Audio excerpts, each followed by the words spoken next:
জন্মদিনের বিকেলটা আমার 20 বছরের জীবনে এক অনন্য মাত্রার তোরা সাজিয়েছি কেন এরম এটা? উপহার হিসাবে তুলে ধরল আমার কয়েকজন ক্ষুদে শিক্ষার্থীরা। আজকের দিনটা যেন অন্য সব দিনের থেকে আলাদা করে দিল তারা। বিকালের রোদটা আজ একটু বেশি মমতাময়, আর আমার চোখের সামনে সাজানো এই চত্বর, যেটা প্রতিদিনের পড়ানোর জায়গা, আজ পরিণত হয়েছে উৎসবের উঠোনে।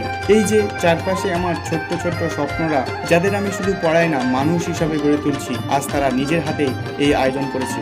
রঙিন বেলুন, চুনি বাল্বের আলো আর টেবিলে সাজানো কত রকমের উপহার, আমি যেন দেখে একেবারেই অবাক হয়ে গেছি তাদের এই দৃশ্য। এরপর আমি চুপচাপ কিছু না বলেই পড়ানো শুরু করলাম। ধীরে ধীরে প্রায় 2 ঘন্টা মতো পড়ানো শেষ করলাম। দেখি সন্ধ্যা নামতেই তারা হাজির করলো একটা কেক।